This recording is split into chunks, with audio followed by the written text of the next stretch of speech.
Hello, I'm Don Mitchell.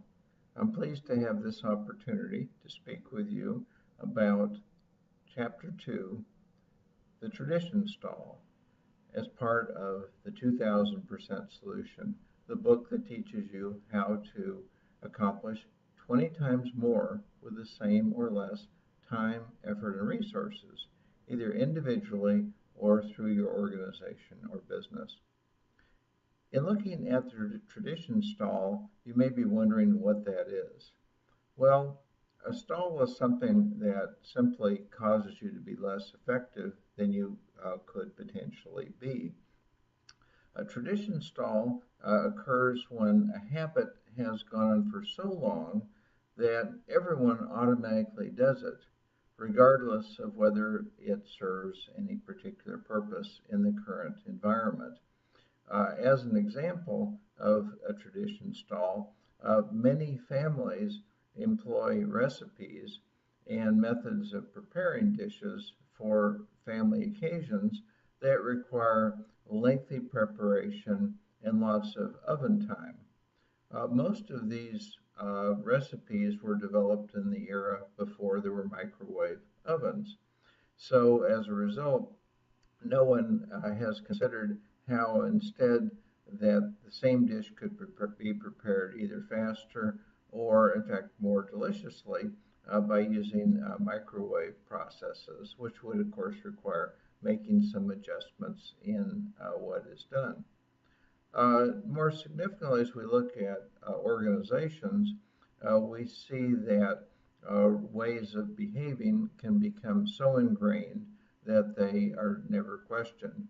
And one that I've often seen over my career of working with the world's largest corporations is the idea that a company should operate much in the way a country club does.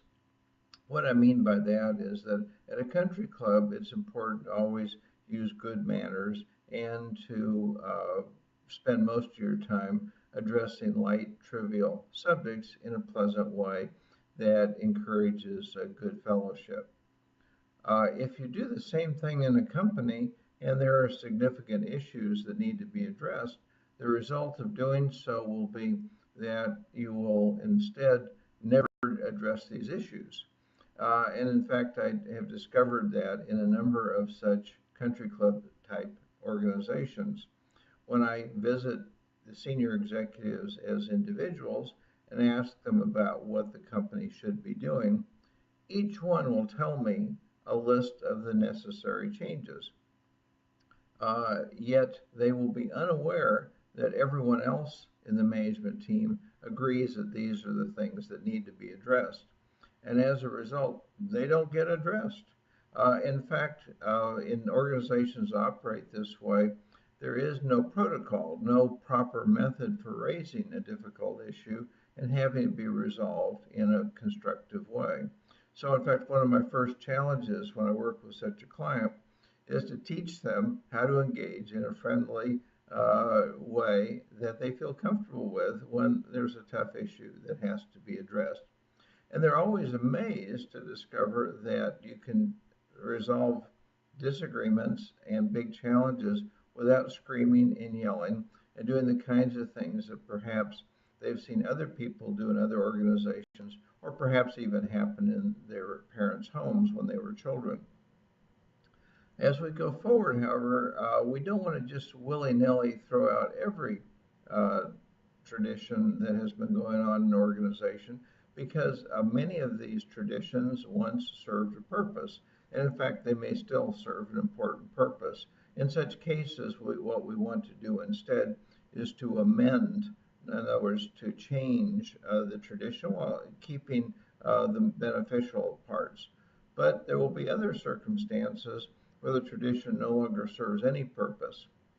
In such a situation, I've even seen organizations where none of the current traditions served any purpose, and there was an opportunity to establish a whole new set of traditions, ones that met the needs of the current time. As an example of a good tradition to establish is one that I discovered in a high technology company in the American Midwest, where the CEO had decided that there should be a significant and complete review of the company's business model every 5 years, and that was a task that the senior management team needed to do very thoroughly and very carefully.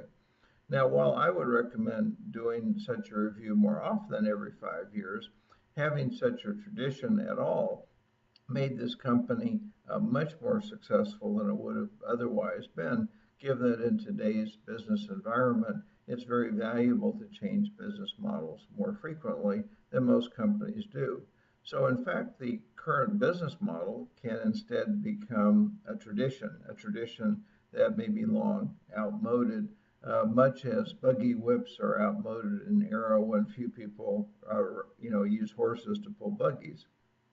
As we look forward at what some of these traditions are, sometimes we will notice ones that have been gone on because of a predecessor.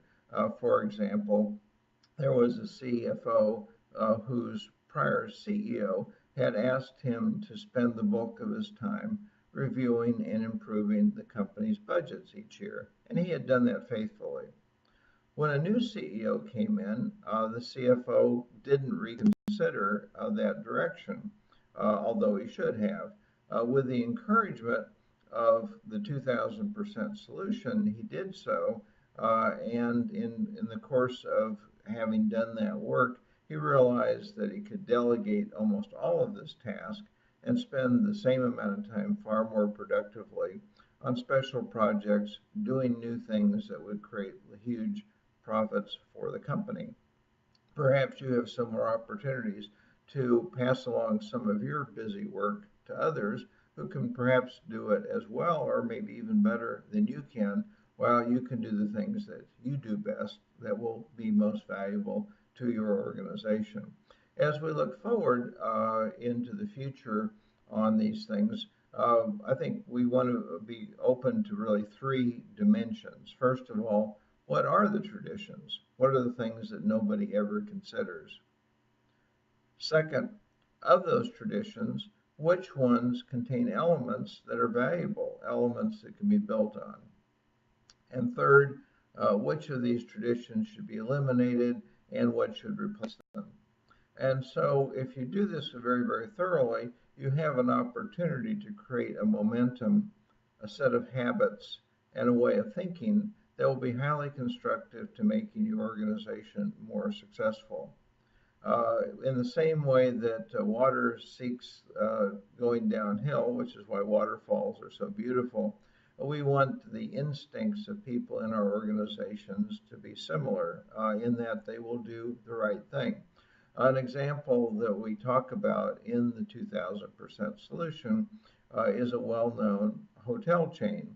And during a visit to the training headquarters of that chain, it was explained that they had created a tradition. The tradition was that if an employee noticed a problem, whoever that employee was, whether someone who parked the cars, someone who swept the garage, or someone who was the CEO of that particular hotel unit, that person then owned the problem and had to immediately get that problem solved, both in the sense of dealing with the problems that a guest might be experiencing at that time, as well as communicating a problem that might be systemic so that the policies and the management methods would be changed so that this method would not be repeated.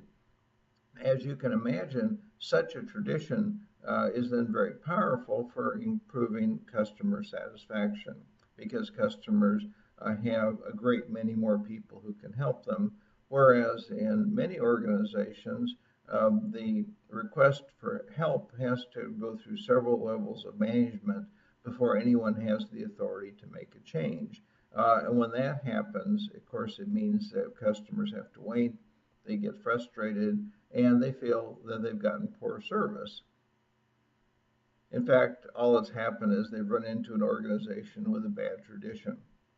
Another tradition I've run into in another organization I thought was extremely easy to apply and potentially had a lot of value for many organizations Let me describe it for you. In this organization, it was important that innovation occur frequently and routinely, and also that innovation should be understood as frequently that it would fail. Now, in most organizations, failure is not rewarded. So this organization wanted to encourage innovation, and the way it did so was to tell people that if they proposed a change or a test that they wanted to do or an innovation they wanted to try, if no one told them within a certain period of time, a few days, that they could not do so, having made the request, then they had permission to go out and engage in this in any way they wanted. What this meant, of course, was that when their bosses were busy and perhaps traveling and not even looking at these requests, there would be a bias towards taking action. And then the innovations would be tried. If the innovations were tried on a limited basis and failed, there would be little cost involved. And a fair amount of effort was put into helping people understand how to test innovations in ways that would not harm the organization in an ongoing way. As a result, this organization probably had thousands of times, perhaps even 10,000 times, the numbers of innovations that occurred. And although many of them failed, it still received the benefits of many hundreds of innovations that succeeded and helped the company improve. I was first exposed to this idea when I was quite a young manager as I was heading the corporate strategy and development department of a Fortune 200 company. And in this role, one of my jobs was to come up with suggestions for improvements. And boy, I made lots of suggestions, and more than actually the company could implement if you worked through the executives. Now, the company fell into hard times, and during those hard times, it was necessary that costs be cut and efficiencies occur much more rapidly. So the CEO had heard about a program that had been done in another company where everyone in the organization was given permission to propose improvements. And they were in fact rewarded if the improvement was authorized and went in place. So whereas instead of maybe 2% or 3% of the company having an incentive to an encouragement to come up with improvements, now everyone had that incentive and encouragement. And in the course of the next 3 months, there were literally tens of thousands of improvements suggested, almost all of which were approved and went in place. Now, if this tradition had been in place earlier, I believe that it would have been the case that there would have been no need for this crash program because the company's profits already would have been quite a bit higher, and it would have already have developed a culture of people looking for such opportunities and would have been more successful. So I hope that you'll similarly in your organizations try to create a bias for results, a bias towards taking actions that will be beneficial and not harmful. Beyond that, I think you also want to consider the values that should underlie your traditions, both the ones you're going to retain and the ones you're going to establish. And to the extent that these values are ones that everyone will honor, such as being kind, being considerate, being honest, the kinds of things that everyone has learned in their home, regardless of their background, then I think you'll find an energy in your organization, an encouragement, and a desire to engage in these traditions that will enable people to do the right thing regardless of what the circumstances bring. So with that thought, I leave you for now until you read or listen to the next video in this series as we look at chapter 3 of the 2000% solution.